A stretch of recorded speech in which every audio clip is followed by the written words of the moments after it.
I'm fighting my way across a fantasy continent filled with monsters and magical artifacts, so why does it feel so empty? That's what I ask myself after a few hours playing Final Fantasy Legends, a new casual rebounds per game with card and dice-based gameplay.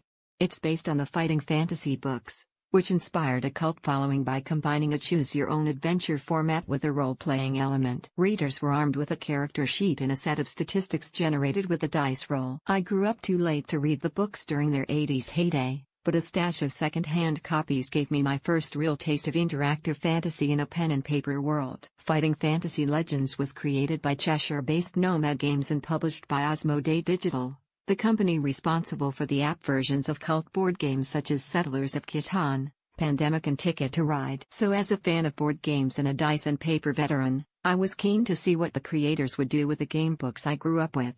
I chose the name Myrrh for my elf heroine. Gold and frankincense weren't on the list, unfortunately. The game casts you as an adventuring dwarf, human or elf. And just like in the books, your weapon of choice is a fistful of dice. The open-world layout allows you to dip in and out of maps based on the Warlock of Firetop Mountain, Citadel of Chaos, and City of Thieves, three separate adventures written by Games Workshop founders Steve Jackson and Ian Livingstone. The books are an analog predecessor to the interactive fiction genre, so perhaps it's not surprising we've seen them adapted so often in recent years. Tin Man Games and now defunct Canadian developer Big Blue Bubble both released digital editions of the books. These gamebook apps left the contents of the books more or less intact, while automating the dice rolling and page-turning elements of the game. Fighting Fantasy Legends positions itself on the more ambitious end of the scale. Like Inkle's Sorcery and Tin Man's The Warlock of Firetop Mountain, it looks and feels more like a traditional rebounds per game. These longer games make combat more challenging while preserving the story and atmosphere of the original books they're based on. Skeletons.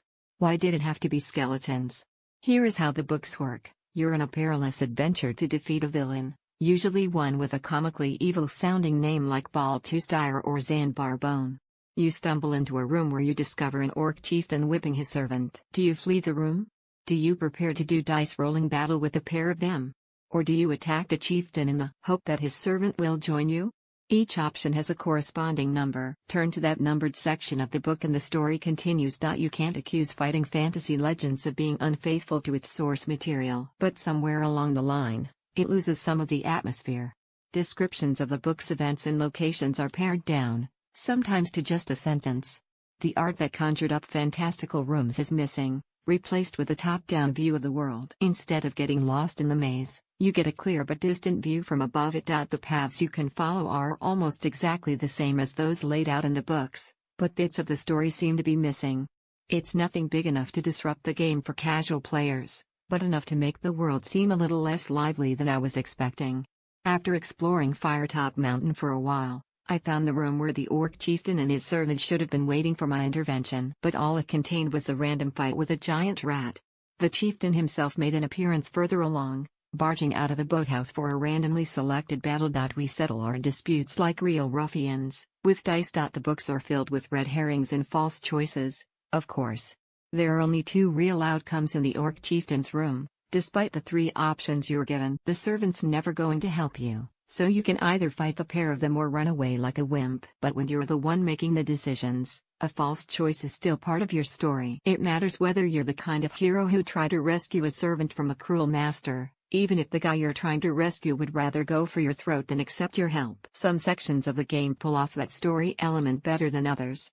While the random encounters made parts of the game feel sparse, the Citadel of Chaos area was packed with characters that made it my favorite installment in the series. From grumpy doormen to mysterious tricksters determined to thwart me in my adventure, it felt like there was a lot more to interact with here. As in the book, you can choose from a set of useful spells to help you on your journey. So instead of fighting your way out of every dangerous situation you find yourself in, you can use magic to outwit your enemies or turn the laws of physics to your advantage.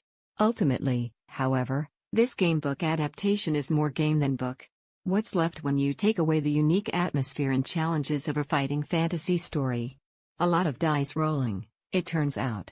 If you were the kind of kid who skipped past the boring descriptions of monsters to slay, this game could be right up your street. I spent most of my time getting into randomly generated scraps and stumbling into tests of my skill and luck, All determined by a roll of my trusty dice. The game's dice and cards aesthetic suits its tabletop mechanism. The game embraces its tabletop mechanism, dealing out enemies and items on virtual playing cards. But just as I wished the game had placed more emphasis on its story, I wished it had gone further visually. I didn't want to hover above rooms, I wanted to be taken inside them. I wanted to be tempted by the hard-to-reach treasure chest and intrigued by the 3 goblets that are so vividly described in the Citadel of Chaos. And while I don't think it's necessary to bring back the original pulp fantasy illustrations, it would have been nice to see a little more of the world that I was exploring. The tabletop elements aren't just for show. They make the gameplay a little more interactive and fun.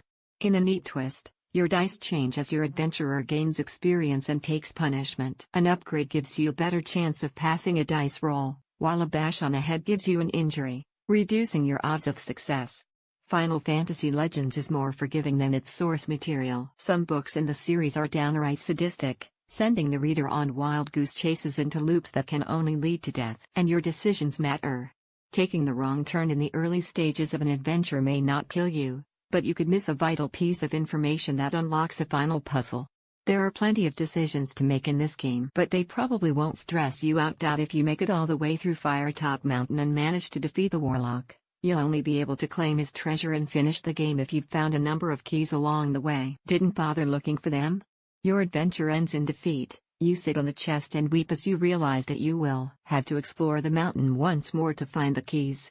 Your adventure never ends in Final Fantasy Legends. I was beaten up by city guards, blasted with fire by a dragon, and had the life terrified out of me by some villainous floating heads. And every time my stamina ran out, I woke up a few feet outside the city with a few wounds in need of patching up, but otherwise no worse for wear. That isn't necessarily a bad thing. It allows you to casually dip in and out of the game without having to restart an adventure from scratch. But it takes a lot of the anxiety out of your decisions. And in a universe that traditionally hangs on the reader's seemingly minor choices, taking the weight out of the player's decisions feels like a major misstep. You can find Fighting Fantasy Legends on Steam, $10, £7 or about $15 Australian, iOS, $5, £5 or about $10 Australian, and Android, $5.50, £5 or about $10 Australian. Tech culture, from film and television to social media and games. Here's your place for the lighter side of tech. Batteries not included, the CNET team shares experiences that remind us why tech stuff is cool.